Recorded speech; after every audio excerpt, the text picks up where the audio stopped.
The passing of Willie Mays and the tributes and memorials and memories pouring in. To some, quite simply, the greatest player ever. For others, it goes deeper than that. The very essence of sport and childhood. A thread that runs through lives expressing joy of eternal youth.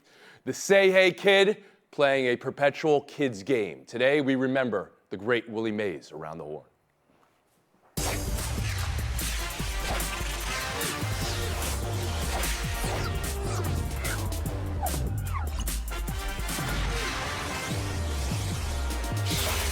The scene in Birmingham, Alabama today, Rickwood Field, site of Major League Baseball's celebration of the Negro Leagues this week, where the presence of Willie Mays already loomed so large, his hometown, his start in the game, and now it's all-encompassing. Sadness, grief, gratitude, appreciation, awe. News of the passing of Mays announced over the loudspeaker last night. Surreal.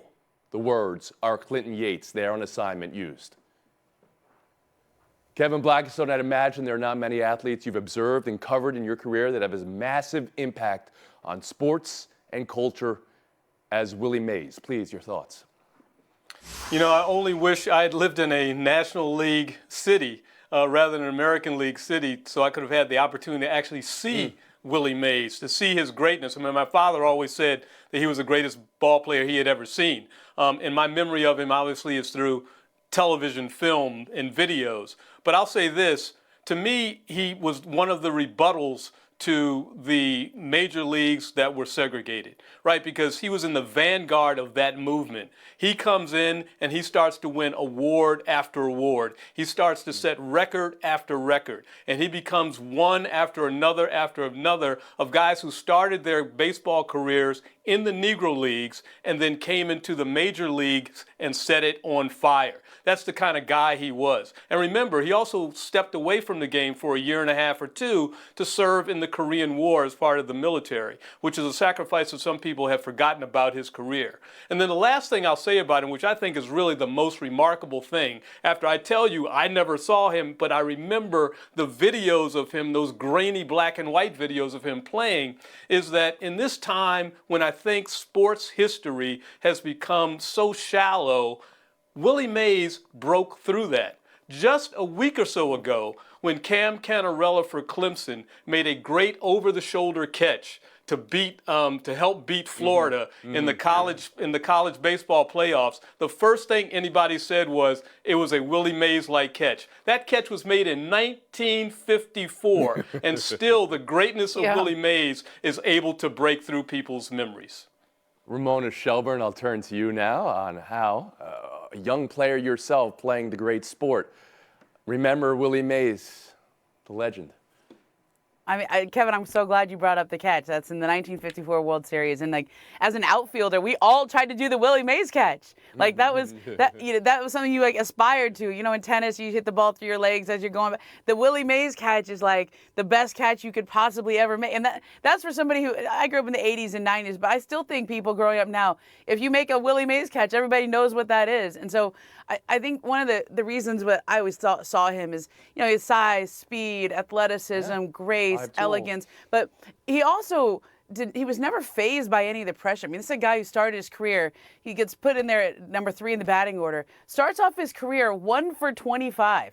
1 for 25, then comes back I'm not sweating anything. And can you imagine what the newspapers were saying back then, or the pressure he was under? Comes back, wins Rookie of the Year, helps the Giants overcome a 13.5 game deficit in the standings. I mean, this guy was just so unflappable because of his grace, his elegance, and who he was as a person. That's why that catch is so amazing, because he just catches it and turns and throws. Like there's no sweating. There are some who tell you the throw was just as impressive as the catch. The great play. Anyone know who hit the 100%. ball? Vic Wertz is the name of the great who hit it. How far did that ball go? About 450 feet, because in the Polo Grounds, it was 483 into that pocket in center where he caught it. Wow. Israel Gutierrez, you started in this business covering baseball, and how you remember the legend of Willie Mays.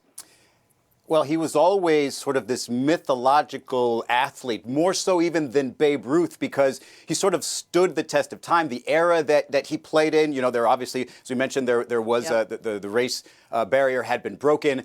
And the crazy part is that there's a couple of players that kind of remind me of Willie Mays over the years. You think of Ken Griffey Jr., right? People say, to me, Ken Griffey Jr. was the most fun baseball player to watch, seemed like the most natural player. They said he was Ken Griffey Jr., but better. And that, to me, was mind-blowing. And then when you get to the portion of Barry Bonds' career where he was in San Francisco and the connection with Willie Mays, really bringing him back to sort of today's era of baseball and letting you recognize just the amount of crazy numbers that he had, and doing it in a gigantic ballpark that if it would have been any smaller, he would have had, 700, 800 home runs, who knows. He was he's one of those guys that just, like I said, stands the test of time. So glad, so lucky to have had him with us for all these years. Just, to me, baseball's greatest player. And Bill Barnwell.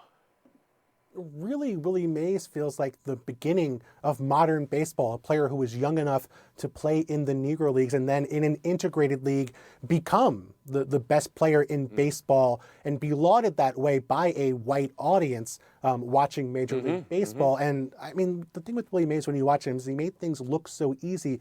But let's remember, this was not an easy life Willie Mays had to lead, even at the peak of his fame. Remember, this was a guy who couldn't stay in the same hotels as his teammates early in his career, who moved to San Francisco and had a brick thrown through the window of his house by his neighbors because they thought he was going to bring the property value down in the neighborhood he had moved into. Willie Mays, of course, it feels like so long ago, and yet it does feel more modern. It does feel like this is a case where Willie Mays, is someone who created so many opportunities. I mean, Barack Obama came out in the New York Times obituary for Willie Mays. There was a quote from Barack Obama saying, basically, I don't know that I would have been elected president were it not for you and Jackie Robinson changing attitudes. So, I mean, this is a player who transcends baseball, who transcends sport, an American icon, someone sorely missed. Clinton Yates is in Birmingham. His column filed hours before Mays' passing. Had a conversation with Willie Mays' son. It's a must-read. Again, for this to be happening this week with everything and the celebration of the Negro Leagues is just a surreal moment. One thing Clinton wrote poignantly, how Willie has everyone gathered for the Negro Leagues in Birmingham this week and beyond in spirit. Willie Mays is everyone in spirit. Because you can extend this to so much further. I spent much of yesterday and today texting all the elder panelists and columnists and all of our friends. Who was your favorite ball player? Woody Page, Willie Mays. Bob Ryan, absolutely, Willie Mays. Tony Kornheiser, my idol, Willie Mays. Everybody's favorite. The word icon gets thrown around often, too much probably, because people can accrue accolades and reach a certain level, 660 home runs, championships. It's more than things done. It's how the things done made other people feel.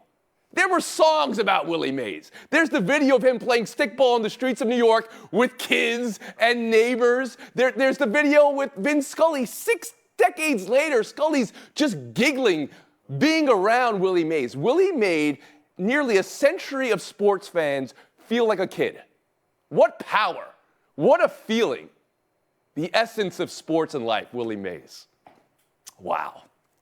Not easy to transition to a game story after that, but we will, because the games make us feel great. And last night, how the Oilers staved off elimination and now gave us a great series in the Stanley Cup Final, dragging the Panthers back to Alberta. The heater Connor McDavid is on, back-to-back 4-point games while facing elimination, is historic.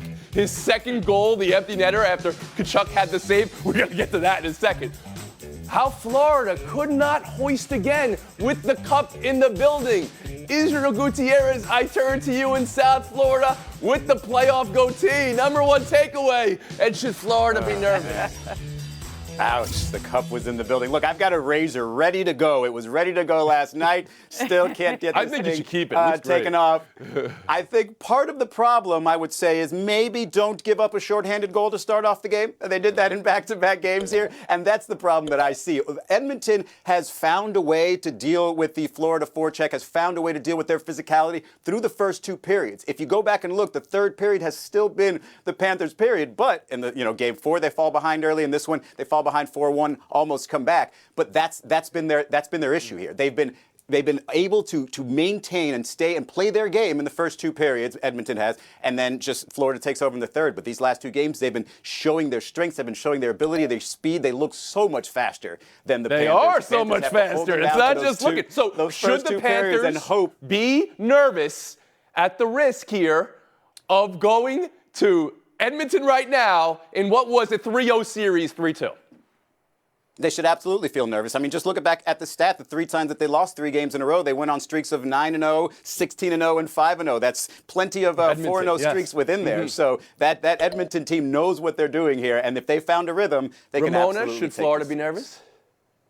Oh, absolutely. I mean, look, when you have a 7-game series and one team goes up 3-0, the odds against this are historic, right? And I just got done covering the NBA Finals where everybody kept saying, well, somebody's going to do it. Right? Like Pablo Torre with his 16 seed is going to beat a 1 seed one day. And it finally happened. He just picked the wrong 1 seed and the wrong 16 seed. But at some point, somebody's going to do this. And that game 5 is the critical one because that's the one where you still have the advantage. You're at home. And once you lose that, now you're going back to Edmonton. The doubt starts creeping in. It's a 2-game series now. I would be nervous. Now, it has been done in hockey before, right? Kevin Blackistone, it has been done. In the Stanley Cup final, it was the 42 Maple Leafs. Nobody remembers that. But we have had a history here of a team coming back from 3-0 in the playoffs. Blackistone, please. Absolutely, and that's one reason that Panthers should be very, very nervous, and Edmonton should be very, very sure of themselves going forward. They have flipped the script in this particular series, and the reason that they've done it is because of what I thought was going to happen last week that didn't happen until just now, and that was the power play. That was the special teams. The Oilers had one of the best power plays in the league all season and certainly in the playoffs, and the Panthers were on the other end of that at being one of the worst at stopping it. And finally, we've seen that come to fruition the last couple of games. And not only that, Connor McDavid has been turned loose now. I mean, that what you just showed there, skating through people like they were just kids, was absolutely amazing. And Bill Barnwell, how fearful should the Panthers be right now? They should be terrified because Sergei Bobrovsky, who was the best goalie on the planet, maybe in the history of the planet, through the first 3 games of this series, has fallen back to earth. The Oilers had 31 high-danger chances in the first 3 games. Bobrovsky stopped 31 of them. Last 2 games, they've had 25 of those chances. Bobrovsky has allowed 8 goals on high-danger chances. The Oilers, frankly, are not playing that much better on defense. They still get up a couple of, kind of iffy goals, not getting the puck out of the zone to the Panthers. The difference is, in the past, Bobrovsky was so good that the Panthers only needed 1 or 2 of those goals to win the game. Now, they need to start scoring because they can't count on Bobrovsky. All right, it's done. It's happened before, coming back from 3-0. Kings a few years ago, the Flyers a few years ago, and the Islanders quite some time ago. But I'm hearing from this panel, there's a chance. One more thing. Tkachuk's save is so mesmerizing. The effort to do it, only for McDavid to score later. But imagine for a second an alternate world where he saves that, the Panthers score in the final 15 seconds, and win the cup in overtime. It would be the greatest play ever. But alas, it's Imagining not. that For me, it lives in the Don Beebe area. Anyone remember Don Beebe? Yeah. Jermaine Kearse, I think you said, Bill? Yep. We'll be back. Buy or sell next. NBA news today. Kind of a stunner out of nowhere. Detroit firing head coach Monty Williams with 5 years, $65 million left on his deal. Ramona, what does it mean? How do you view it? This should have come a couple of months ago. There's no reason that if this was an ownership level decision, as Adrian Wojnarowski reported, that they shouldn't have made this decision before they went and got Trajan Langdon to be their new president of basketball operations, before they got poor Fred Vincent to go sign a contract to be the assistant coach there. The fact that they let Monty Williams hang out there for 2 months thinking that he had this job after he had said to them the year before, my wife has cancer. I don't want to coach this year. And they just kept throwing more and more money at him and saying, trust us, this is going to be good. And then they go and do this. That is a heartless move by the Pistons organization. And if I'm Trajan Langdon, I'm looking around going, what is going on? Okay, he is being paid $65 million to not coach the Pistons. Israel Gutierrez?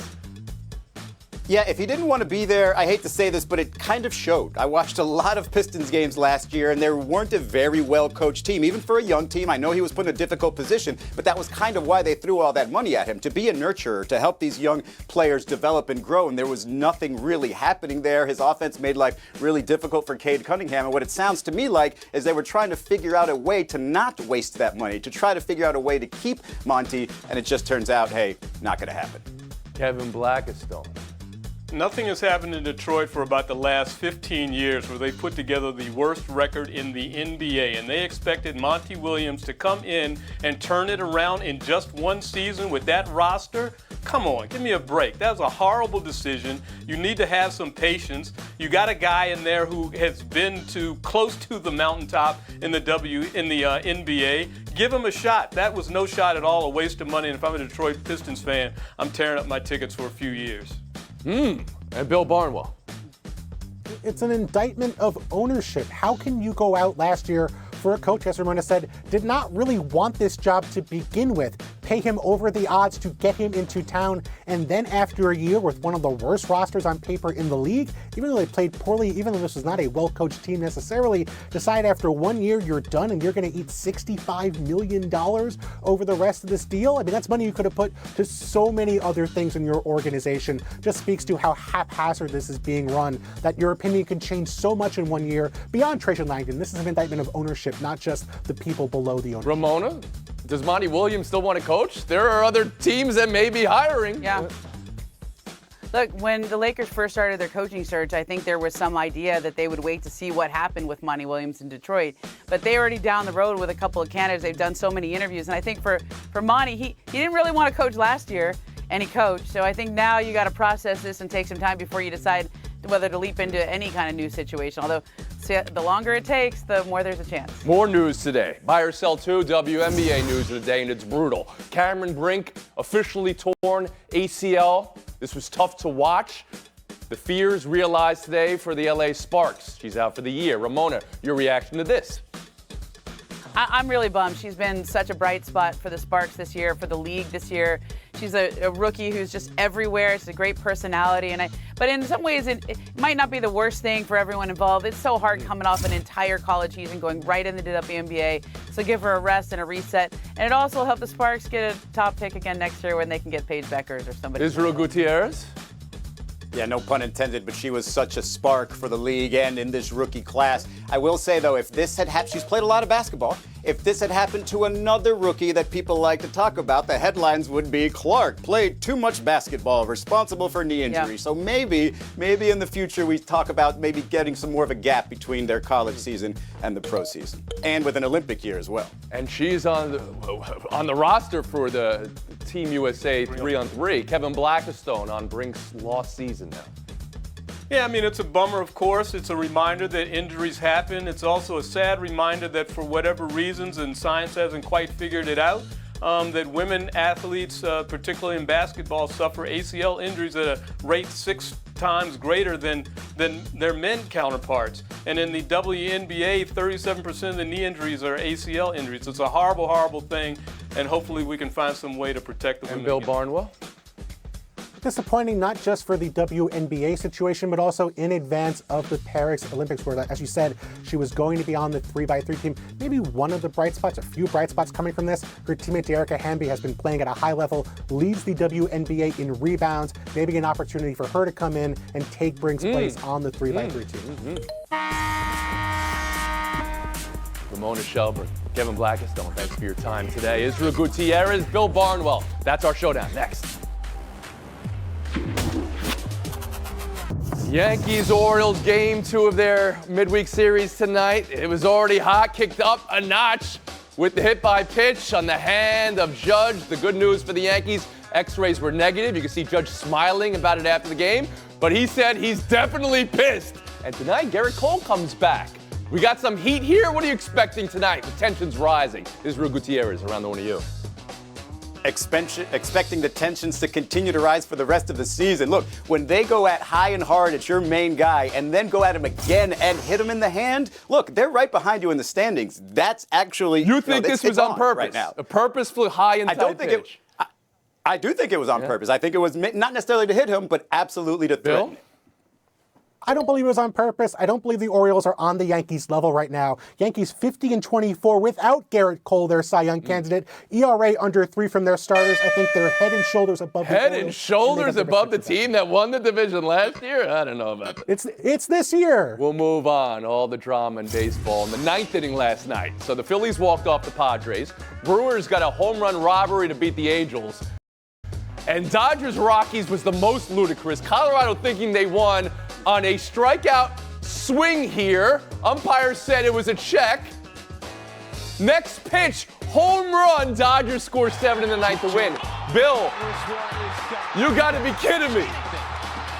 Which was most dramatic?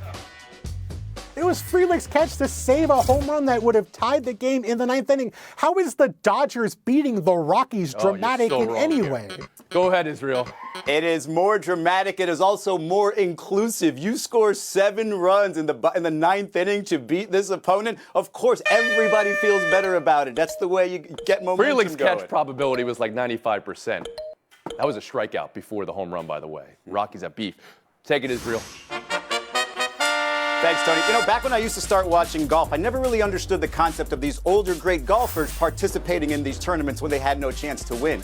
But I get that now. And after reading that the PGA Tour is granting Tiger Woods entrance into 8 signature events, it feels like a no-brainer to me. A lot of times you watch golf without Tiger Woods, it just feels like a bunch of names up there. Tiger has been the heart of golf for so long, and it's really comforting to know we're going to be able to see And him. you're my heart, Israel Gutierrez. Lifetime exemption for you.